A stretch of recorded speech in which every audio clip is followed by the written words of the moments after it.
할렐루야.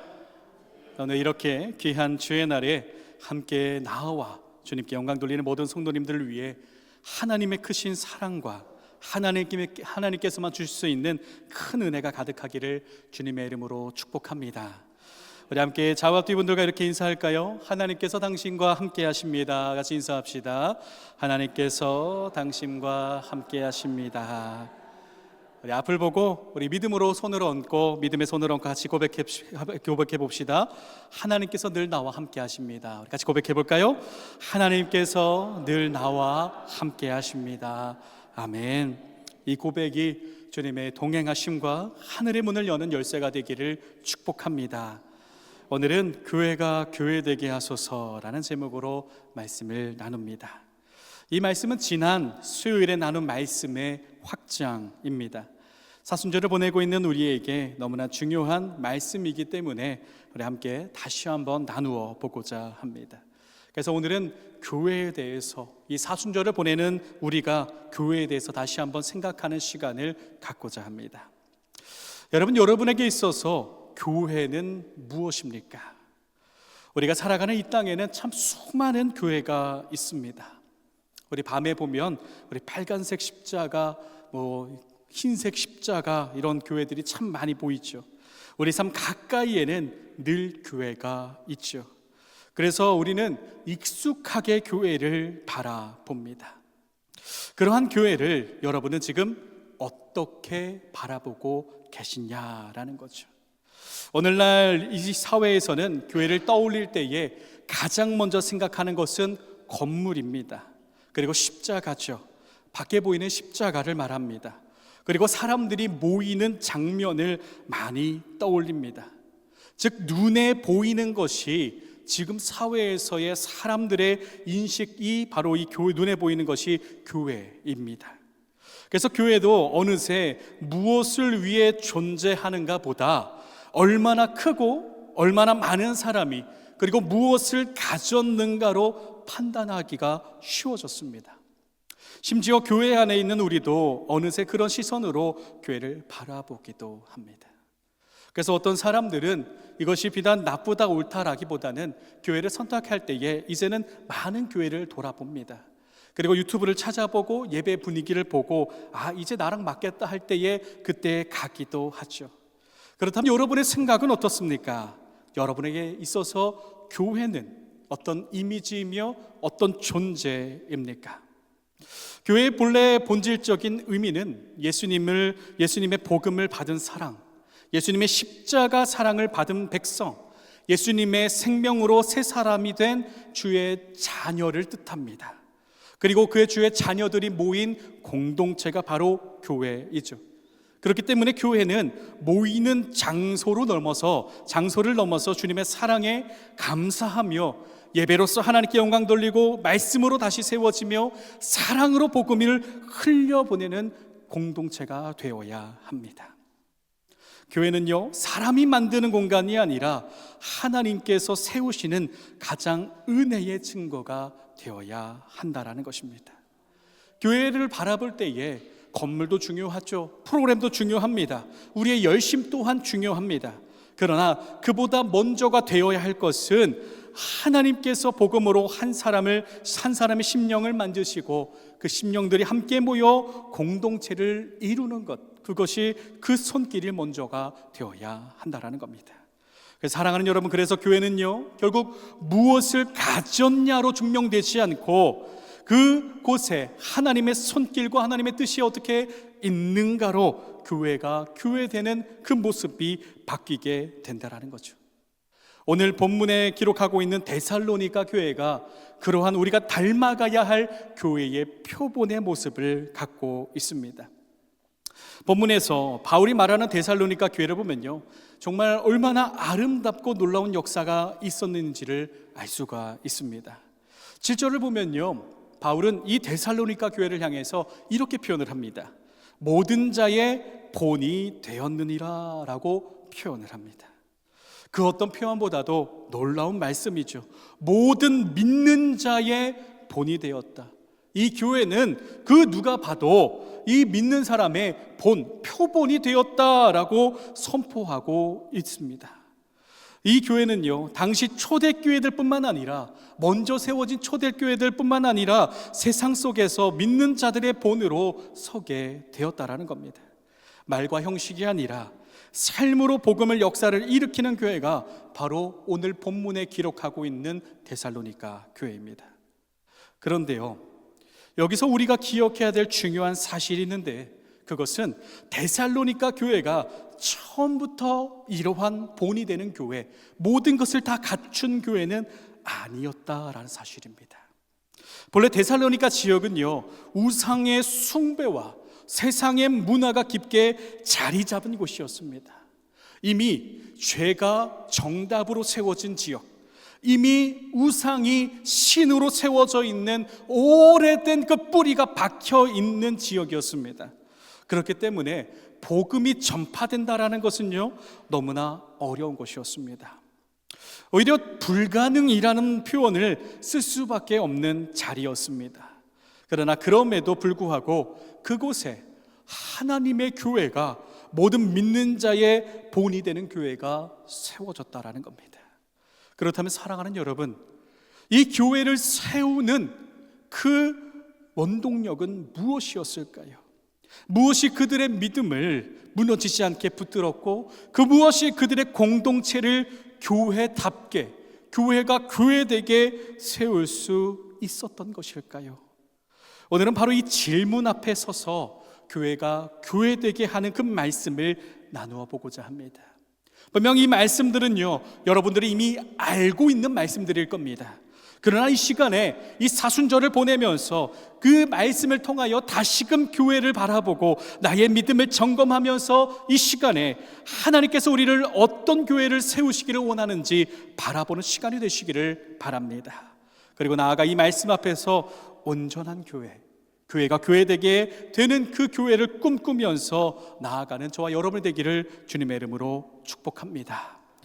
첫 번째로, 교회를 세우는 원동력은 오직 믿음이어야 합니다. 할렐루야. 원동력은 무엇입니까? 어떤 움직임의 근본이 되는 힘입니다. 내가 어떤 움직임의 가장 처음이 되는 힘이죠. 그리고 그 힘이 없으면 움직일 수가 없는 가장 중요한 것이 원동력입니다. 교회를 세우는 것은 다른 힘이 아니라 믿음으로만, 하나님께서 주신 그 사랑으로만, 아들을 보내주신 그 아들 예수님의 복음으로만, 성령님의 그 동행하심으로만 우리가 세워야 한다라는 이 사실을 오늘 이 시간 마음에 새기시기를 바랍니다. 데살로니가 오늘 본문의 1장 2절로 3절에 교회를 향해서 바울은 이렇게 고백을 합니다. 우리가 너희 모두로 말미암아 항상 하나님께 감사하며 기도할 때에 너희를 기억함은 너희의 믿음의 역사와 사랑의 수고와 우리 주 예수 그리스도에 대한 소망의 인내를 우리 하나님 아버지 앞에서 끊임없이 기억함이니라고 고백을 합니다. 이 메시지를 보면요, 가장 중요한 것이 하나가 있는데요, 그것은요, 바울은 너희가 참 대단하다라고 말하지 않는다라는 겁니다. 한 사람 한 사람 믿음이 이런 모습들이 대단하다라고 사람을 칭하는 것이 아니라 데살로니가 교회를 향하여서 가장 먼저 이렇게 이야기를 하죠. 믿음의 역사가 있는 교회라라고 분명하게 선포합니다. 믿음이 있다라고 말하지 않고 믿음의 역사, 믿음이 이룬 역사라라고 그 역사를 감사로 고백하고 있다라는 사실입니다. 이렇게 고백한 이유는요, 믿음은 마음에 머무는 감정이 아니라 삶을 움직이고 세상을 움직이는 힘이기 때문입니다. 할렐루야. 우리의 믿음은요, 마음에 머무는, 마음에 평안을 주는 감정을 그것만으로 치부해서는 안 됩니다. 삶을 움직이고 세상을 움직이는 힘이 주님께서 나에게 주신 믿음이라는 사실을 여러분 믿으시기를 바랍니다. 당시 데살로니가 교회의 그 믿음의 역사는 그 속을 들여다보면 참 대단합니다. 이것은 단지 예배를 잘 드렸다라는 수준을 넘어섭니다. 그들의 믿음은요, 복음을 받아들이는 순간부터 역사로 나타났습니다. 앞서 나누었듯이 데살로니가 지역은 어떤 지역이었습니까? 복음이 들어가기가 너무나 어려운 곳이었습니다. 우상 숭배가 강했고요, 죄가 당연시되었고요. 그렇기 때문에 복음을 붙드는 순간부터 삶의 자리에서 믿음이 부딪히는 그 전쟁 같은 그 상황을 계속 감당해야 했습니다. 사도행전 17장을 보면요, 그 데살로니가 지역에 전도를 하는 장면이 있어요. 사도행전 17장을 보면은 얼마나 그 전도하는 장면이 정말 전쟁과 같았는지, 발과 신라가 복음을 전할 때에 복음의 역사가 막 일어나기 시작했습니다. 그런데 그 모습을 보고 일부 유대인들이 시기하여서 폭동을 일으키기도 했다라는 겁니다. 그만큼 거센 악한 영의 역사도 있었습니다. 그런데도 교회는 세워졌고, 그런데도 교회는 믿는 자의 본이 되는 교회로서 세움받았다라는 겁니다. 그 이유는요, 환경이 가능해서, 어떠한 사람이 대단해서, 어떠한 능력 있거나 권력 있는 사람이 있어서 교회를 세우는 것이 아니라 믿음이 역사했기 때문입니다. 바울은요, 그 믿음의 핵심을 데살로니가 1장 9절에 이렇게 말합니다. 그들이 우리에 대하여 스스로 말하기를 우리가 어떻게 너희 가운데 들어갔는지, 너희가 어떻게 우상을 버리고 하나님께 돌아와서 살아계시고 참되신 하나님을 섬기는지와 라고 분명하게 기록합니다. 할렐루야. 사랑하는 여러분, 믿음은요, 주일에 예배를 드립니다로 끝나는 종교 생활이 아닙니다. 믿음은 세상의 모습을 내려놓고 돌아서면서 하나님께로 실제로 옮겨가는 결단이다라는 겁니다. 데살로니가 성도들은요, 그동안 당연하다라고 여구었던 삶의 기준을 모두 내려놓고 하나님께 우상을 내려놓고 하나님께 방향을 돌려 나아갔습니다. 여기서 우상을 버렸다라는 것은요, 마음속 생각만 바뀐 정도가 아니라 삶의 방식이 바뀌고 손해를 감수하고 관계의 불이익도 견디고 세상의 흐름과는 다르게 서는 선택을 말합니다. 그런데도 그곳에 걸어갈 수 있었던 이유는 무엇입니까? 앞서 나누었던 하나밖에 없습니다. 그들 안에 있던, 그들에게 심겨진 주의 복음이, 믿음이 실제로 역사했기 때문입니다. 할렐루야. 그 믿음이, 데살로니가 교회를 세운 믿음이 우리의 믿음인 줄을 믿습니다. 데살로니가 교회를 세운 믿음이 우리를 바꾸는 믿음인 줄을 믿습니다. 교회는요, 건물로 세워지지 않습니다. 사람의 숫자로 세워지지 않습니다. 오직 믿음으로 세움 받는다라는 사실입니다. 제가 말씀을 준비하면서 제 첫 전도사 시절의 사역이 생각이 났습니다. 우리 평창에 있는 우리 시골 교회에서 전도사를 시작을 했습니다. 근데 첫 번째 여름 성경학교가 되었는데, 나이는 젊고 그리고 얼마나 열심히 있겠습니까? 그래서 정말 한 지역에 몇 교회 안 되는 그 교회들이 동일한 7월 21일부터인가요? 동일한 날짜에 다 여름 성경학교를 하는 거예요. 그래서 뭘 했냐면 포스터를 만들어서 저녁에 붙이고, 그리고 매일 학교 두 군데가 있었는데 두 군데를 나가면서 전도를 했습니다. 그리고 프로그램도 열심히 준비했죠. 그리고 선생님들과 중고등부 아이들과 연극도 준비하고 열심히 준비를 했습니다. 그런데 날짜가 다가올수록 마음 깊은 곳에서 계속 이러한 생각이 떠올랐습니다. 몇 명이 올까? 될까? 라는 생각이 떠올랐어요. 그러고 나서 전날 밤이 되었습니다. 그때에 하나님께서 이 불안한 마음 속에 제 마음을 붙드신 한 가지가 있었습니다. 그것은 무엇이냐면, 나를 얼마나 의지하느냐, 너는 준비하고 프로그램을 준비하면서 포스터를 준비하면서 너는 나를 얼마나 믿고 있느냐라는 그 마음이었습니다. 그래서 그 길로 바로 예배당 우리 기도실로 나아가서 기도를 했습니다. 그동안 기도를 안 한 것이 아니라 준비가 앞서고 기도가 뒤로 밀려 있었다라는 것을, 믿음이 뒤로 밀려 있었다라는 것을 깨닫게 되었던 겁니다. 그래서 주님께 무릎을 꿇고 이러한 기도를 했습니다. 주님께서 세우지 않으시면 아무것도 할 수가 없습니다. 그렇게 새벽에 기도하는데 제 기도하는 모습을 보고 함께 준비하는 선생님들과 중고등부 아이들이 함께 모여 기도하기를 시작했고요. 그리고 그 다음날 이 여름성학교가 시작이 됐을 때에 늘 20명 남짓 모이던 주일학교, 교회학교가 함께 여름성경학교가 시작이 됐을 때 70명이 넘는 아이들이 함께 모여서 주님을 찬양하고 주님을 예배하는 그 역사가 일어났습니다. 교회는요, 내가 준비를 잘해서 세워지는 것이 아니라 믿음으로 주님께 붙들릴 때에 하나님께서 세우신다라는 사실을 믿으시기를 바랍니다. 할렐루야, 할렐루야. 사랑하는 여러분, 교회가 교회되는 첫 출발은 언제나 똑같습니다. 조건이 아니라 믿음입니다. 복음 앞에 돌아서고 그 믿음이 삶에서 역사로 드러날 때에 하나님께서 우리의 교회를 바르게 세우실 줄을 믿습니다. 오늘 하나님께서 우리에게 물으십니다. 지금 교회를 어떻게 세우고 있느냐? 무엇을 붙들고 있느냐? 너희 믿음은 어디에서 있느냐? 나타나고 있느냐라고 물으십니다. 이 시간에 이 질문에 하나님, 조건이 아니라 믿음을 붙들겠습니다. 하나님, 내 자리에서 복음을 붙들겠습니다. 하나님, 우리 교회를 믿음의 역사를 세워 주시옵소서. 이 기도가 흘러넘치시기를 축복합니다. 교회는 오직 믿음으로 세워져야 합니다. 다른 것이 아닙니다. 믿음으로 세워져야 합니다.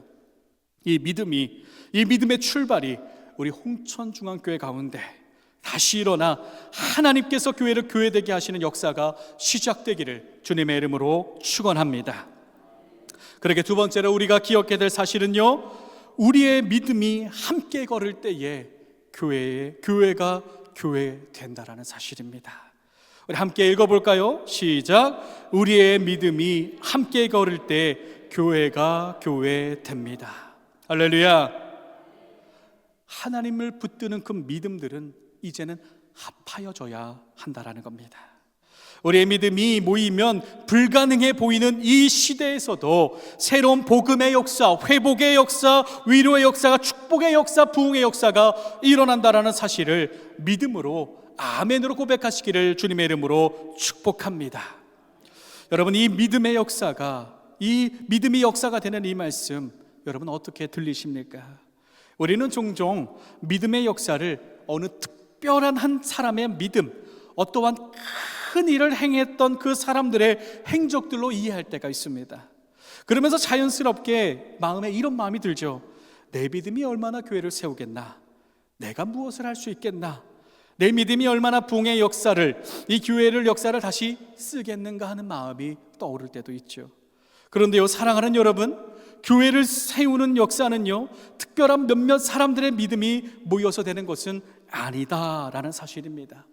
오늘 본문을요 쭉 읽어보면요, 한 가지 특징이 있어요.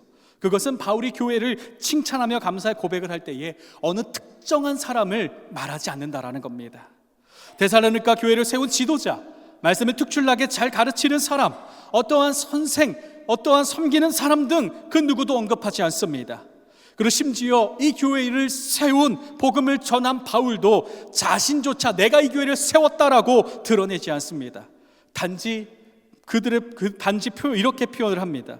너희의 믿음의 역사와 사랑의 수고가 교회를 세웠다라고 표현을 합니다. 여러분, 교회는요, 한 사람의 그 믿음으로, 특별한 믿음으로 세워지는 것이 아니라 모든 성도들의 믿음이 합하여질 때에 실체가 되어 역사가 되어 부흥한다라는 사실을 여러분 믿으시기를 바랍니다. 바울은 4절로 5절에 이렇게 선포합니다. 하나님의 사랑하심을 받은 형제들아, 너희를 택하심을 하노니 이는 우리의 복음이 너희에게 말로만 이른 것이 아니라 또한 능력과 성령과 큰 확심으로 된 것임이라 라고 선포합니다. 지금 바울이 무엇을 말합니까? 교회가 세워진 이유를 사람에게서 찾지 않고 하나님에게서 찾고 있는 것입니다. 하나님께서 택하셨고 하나로 만드셨고 그것에 그 믿음을 함께 사용하셔서 이 교회가 세워졌다라는 겁니다. 다시 말하면요, 데살로니가 교회의 시작은 누가 더 뛰어났냐가 아니라 복음이 한 사람 한 사람의 심령을 붙들어 얼마나 한 방향으로 나아갔느냐라는 것입니다. 그래서 바울이 너희의 믿음의 역사와 사랑의 수고라라고 말한 겁니다. 믿음이 개인의 감동으로 끝난 것이 아니라 함께 하나 되어서 복음으로 옮겨졌기 때문에 함께 나아갔기 때문에 이 역사가 일어났다라는 겁니다. 바울은요, 성도들의 믿음을요 추상적으로 칭찬하지 않습니다. 분명하게 그들의 손길과 그들의 믿음을 선포를 합니다. 6절에서 그 믿음이 어떠한 믿음이었는지를 기록을 합니다. 우리 6절을 함께 봉독해 봅시다. 6절 우리 함께 봉독합니다. 또 너희는 많은 환난 가운데서 성령의 기쁨으로 말씀을 받아 우리와 주를 본받은 자가 되었으니 라고 말합니다. 할렐루야. 여기서 말하는 교회의 믿음의 행함이 무엇일까요? 데살로니가 교회 상황을 보면요, 여전히 환난과 고난이 있었습니다. 여전히 어려움이 있었어요. 그러나 그럼에도 불구하고 성령의 기쁨으로 그 고난과 환난을 이겨내었고, 한 믿음에 대해서 절대 무너지지 않은 믿음에 대해서 똘똘 뭉쳐서 주님의 역사를 인도해 냈다라는 겁니다. 상황이 여전히 힘들어도 흔들리지 않았고, 상황이 여전히 어려워도 기쁨으로 그것을 이겨내게 했다라는 그 사실을 여러분 기억하시기를 바랍니다. 우리의 작은 믿음들이 모일 때에 하나님께서는 우리의 작은 믿음들을 가지고 큰 역사로 이루실 줄을 믿습니다. 교회는요, 환경이 좋아서가 되는 것이 아니라 함께 말씀을 붙들 때, 한 마음이 될 때에, 성령의 기쁨으로 그 믿음을 붙들 때에 교회가 교회로 서게 되는 줄을 믿습니다. 그리고 그 결과가 7절에 다시 한번 봉독해 드립니다.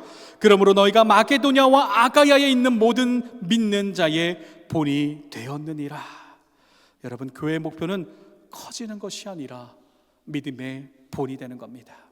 교회의 목표는요, 하나님의 이끌림 받아 살아가는 성도들의 삶을 나타내는 그 목적이 있어야 한다라는 겁니다. 그때의 그 삶을 하나님께서 사용하셔서 부흥의 길로 이끄실 줄을 믿습니다. 내 믿음이 작아 보일 수 있습니다. 그러나 그 믿음을 바라보지 마십시오. 그 믿음을 하나님께 올려드리십시오.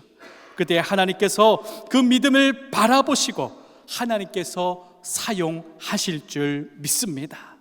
우리의 믿음이 하나하나 합당하게 설 때에 비로소 역사가 시작되고 하나님의 교회가 세움받을 줄 믿습니다. 그렇게 오늘 이 시간에 내 자리를 지키시기를 결단하시길 바랍니다. 한마음이 되는 가정은요, 내가 무엇을 계속 열심히 하는 것보다 지금 내 자리를 지키는 겁니다. 예배를 지키는 것, 누군가를 위해 기도를 하는 것, 맡은 자리에서 물러서지 않고 섬기는 것, 작아 보여도 그것을 하나하나 모이면 하나님의 교회가 됩니다. 작은 믿음들이 합하여질 때에 주의 역사가 되고 사랑의 수고가 되고 소망의 인나가 되어서 주님의 가장 기쁜 교회, 본이 되는 교회가 될 줄을 믿습니다. 여러분, 우리 함께 찬양한 우리 찬양, 이런 교회 되게 하소서라는 찬양 함께 우리가 나누었죠. 가사를 보면 정말 우리 교회가 이런 교회가 됐으면 좋겠다라는 마음이 듭니다. 가사를 보면 이렇죠. 진정한 예배가 숨쉬는 교회, 주님이 주인 되시는 교회, 믿음의 기도가 쌓이는 교회, 말씀이 살아 움직이는 교회, 성도의 사랑이 넘치는 교회, 섬김과 헌신이 기쁨이 되어 열매 맺는 교회, 주님의 마음 닮아서 이웃을 사랑하는 교회, 빛 되신 주님을 전하는 교회. 우리가 그 믿음을 하나님께 올려드리고 합하여질 때에 이 찬양의 가사의 교회가 우리의 교회가 될 줄을 믿습니다. 그리고 함께 우리가 교회를 세워나갈 때에 우리의 교회가 하나님의 본이 되어서 역사하실 줄을 믿습니다. 나의 작은 믿음만을 바라보지 마십시오. 그 믿음은 하나님께서 크게 사용하십니다. 예수님께서도 말씀하셨죠. 만일 너희에게 믿음이 겨자씨 한 알만큼만 있어도 이 산을 명하여 저리로, 여기서 저리로 옮겨지라 하며 옮겨질 것이요 또 너희가 못할 것이 없느니라. 할렐루야. 이제 말씀을 마무리합니다. 사랑하는 여러분, 교회는 조건으로 설명되지 않습니다. 교회는 건물로 설명되지 않고 숫자로 증명되지 않습니다. 오직 믿음으로 세워지고 하나님의 역사로 증명됩니다. 나의 믿음이 교회를 세운다라는 사실을 기억하시기를 바랍니다. 우리 이 시간에 저를 한번 따라해 보시겠습니까? 나의 믿음이 교회를 세웁니다. 나의 믿음이 교회를 살립니다. 할렐루야. 이 고백이 주님의 문을 여는 고백이 되기를 축복합니다. 모든 믿는 자의 본이 되는 교회, 본이 되는 믿음이 이 시간 우리 안에 다시금 결단하며 세워져서 우리가 삶을 살아갈 때에도, 우리 현실의 삶 속에서도, 문제에서도 흔들리지 않는 그 삶을 굳건하게 살아가는 저와 여러분이 되기를 주님의 이름으로 축복합니다. 온전한 믿음을 통해서 하나님의 역사를 나타내 주의 기쁨이 되어 역사의 길을 걸어가는 저와 여러분 되기를 주님의 이름으로 축원합니다.